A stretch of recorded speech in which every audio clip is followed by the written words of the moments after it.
NENOMATICA, where mathematics meets YouTube excellence. In this lesson, we will solve a system of two inequalities and then graph the solution region.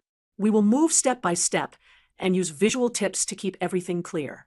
Here is our example. We will first isolate y in each inequality, combine the results, and then solve for x before finally graphing the region. Step 1. Isolate y from the first inequality. Using the addition property of inequalities, we move terms to one side and divide by 3. Step 2. Now use the distributive property to expand the left side, then collect like terms and isolate y. Step 3. Combine the two results as a double inequality for y, and then compare the bounds to get a condition on x. Step 4. Solve the inequality for x by clearing denominators and simplifying. Now, let us graph the solution region on a coordinate plane.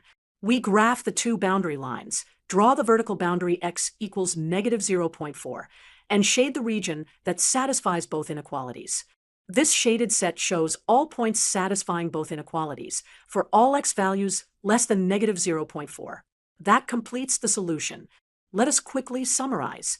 First, isolate y in both inequalities. Second, in this example, we will solve a system of quadratic inequalities in two variables, and we will visualize the solution region on a coordinate plane. Here is the example. We want all pairs x and y that satisfy y greater than x squared and x greater than y squared. Step 1.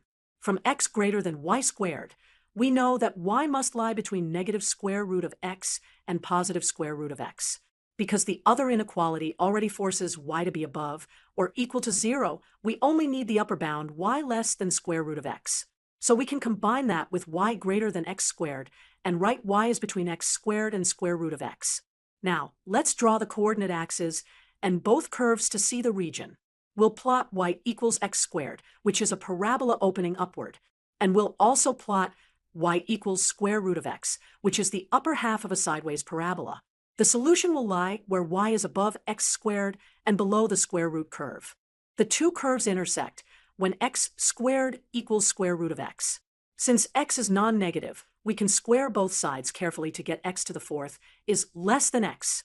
That factors as x times x minus 1 times x squared plus x plus 1 less than 0, which gives the interval 0 less than x less than 1. Over that interval, the solution region is the area between the two curves. To emphasize the x interval, here is a quick number line from 0 to 1. We use open circles to show that 0 and 1 are not included. Putting everything together, for 0 less than x less than 1, y must lie strictly between x squared and the square root of x. That is the complete solution set to the system. 3x plus 2y equals 6, and x squared plus y squared is greater than 4. Step 1. Solve for y from the linear equation. We use isolation. Starting with 3x plus 2, y equals 6. We isolate y to get y equals the quantity 6 minus 3x, all over 2. Step 2. Substitute this y into the inequality x squared plus y squared greater than 4. This is substitution.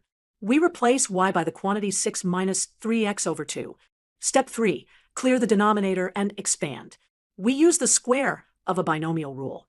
Multiply both sides by 4 to clear the denominator, then expand the quantity 6 minus 3x squared.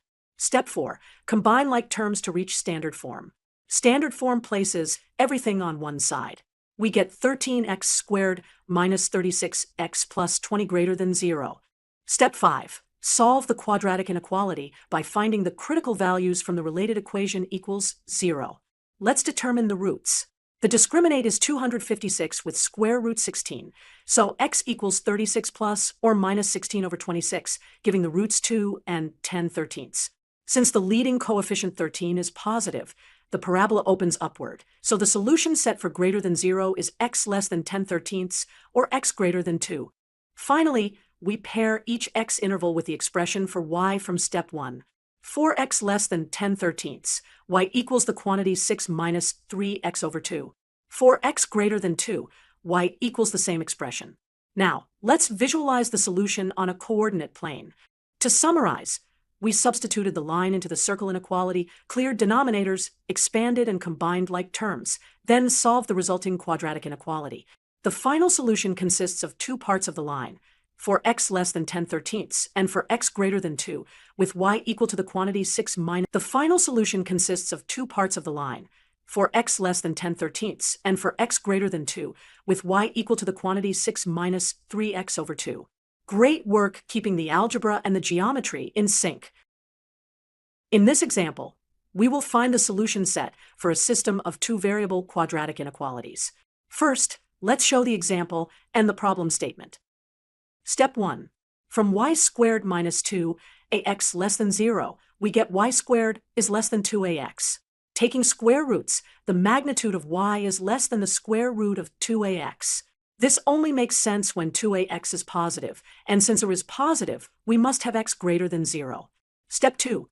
From x squared plus y squared minus 2ax greater than 0, we can isolate y squared to get y squared greater than 2ax minus x squared. Notice, when 2ax minus x squared is less than or equal to 0, that inequality is automatically true for all y. This happens for x less than or equal to 0, or x greater than or equal to 2a. But when x is strictly between 0 and 2a, we get a non-trivial lower bound. The magnitude of y must be greater than the square root of 2ax minus x squared. Step 3. Combine both inequalities. For x less than or equal to 0, the first inequality cannot be satisfied, so there are no solutions. For x between 0 and 2a, y must lie between the curves, outside the circle but inside the parabola, so square root of 2ax minus x squared less than magnitude of y less than square root of 2ax. For x greater than 2a, only the parabola restriction remains. The magnitude of y is less than the square root of 2ax. Thank you for watching. Don't forget to like, subscribe, and hit the bell icon for more math lessons. NENOMATICA, where mathematics meets YouTube excellence.